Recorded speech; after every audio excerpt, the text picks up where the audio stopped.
वैधानिक संशोधन जो किए गए हैं उसका उद्देश्य न्यायपालिका के ऊपर और सत्ता के केंद्रीकरण को लेकर, जिस तरह असीम मुनीर को पूरी ताकत दे दी गई, जैसे वो कह रहे हैं कि तीनों कमान उनके पास में रहेगी, क्योंकि ऑपरेशन सिंदूर के दौरान जो देखा गया उसकी वजह से काफी प्रॉब्लम्स हुई थी। और ऑपरेशन सिंदूर के बाद पाकिस्तान के अंदर जो राजनीतिक अस्थिरता देखी गई और न्यायपालिका को लेकर जो देखा गया उसको कंट्रोल करने के लिए अभी सब कुछ किया गया है। अब देखिए, अब पाकिस्तान की पॉलिटिकल सिस्टम में अब जो पहले सुनवाई हो रही थी या चाहे वो सुप्रीम कोर्ट की बजाय अब नई कोर्ट के अंदर होगी, और वो ताकत जो है एक तरीके से सेना के पास में है, आर्मी के पास में है। तो हम ये कह सकते हैं कि एक तरीके से पाकिस्तान के अंदर डेमोक्रेसी का अंतिम संस्कार हो गया लगभग। सारी ताकत जो है किसके पास में है? सेना के पास में। और वो क्यों कह रहे हैं ऐसा?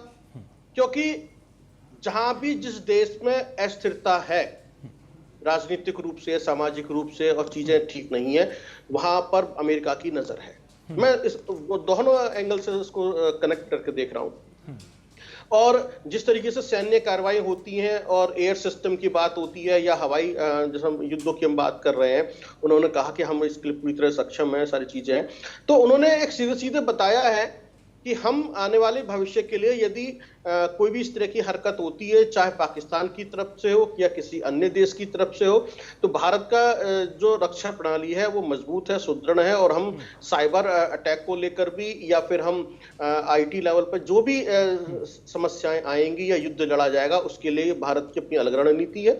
और पाकिस्तान तो अपने संशोधन कर ही रहा है। वो एक तरीके से एक राजनीतिक रूप से एक अस्थिर देश बता दिया उसको कि वो पूरी तरह से अभी भी वो आज तक कॉन्क्रीट संविधान नहीं बना सका। तो ये जो एक क्वेश्चन मार्क लगा है पाकिस्तान के ऊपर, वो उसकी एक टूटते हुए पाकिस्तान के बारे में वो बताना चाहते हैं। और भारत को एक मजबूत देश के रूप में बताना चाहते हैं कि वो आज भी बहुत मजबूत है, तैयार है हर तरह की सिचुएशन का सामना करने के लिए।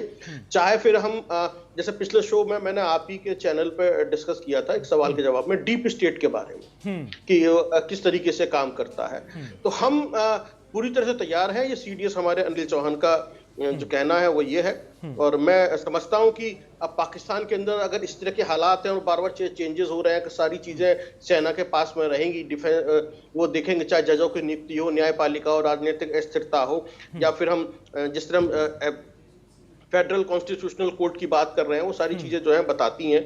और तकनीकी जो बदलाव है, से अभी बात कर रहे थे, वो रॉकेट फोर्सेस की बात कर रहे थे। तो ये जो एक तरीके से मैं समझता हूं कि हाइब्रिड मोड में चला गया है पाकिस्तान, वो अब सारी चीजें अपने अंदर कंट्रोल कर रहा है।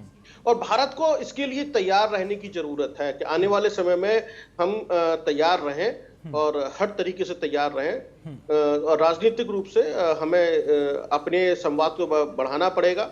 हमें विदेश नीति में भी अपनी बदलाव लाने की जरूरत है। रक्षा प्रमुख ने तो एक कह दिया, विदेश नीति हमारी किस तरीके की काम कर रही है वो थोड़ा देखने वाला होगा। हमारे जो जियो पॉलिटिकल लेवल पे या जो संबंध है उसको थोड़ा सा हमें एक नए सिरे से विचार करने की जरूरत है। सेना तो तैयार है, लेकिन हमारी पॉलिटिकल सिस्टम कैसे काम कर रहा है, इसमें थोड़ा सा गंभीर विचार की आवश्यकता है। ठीक है।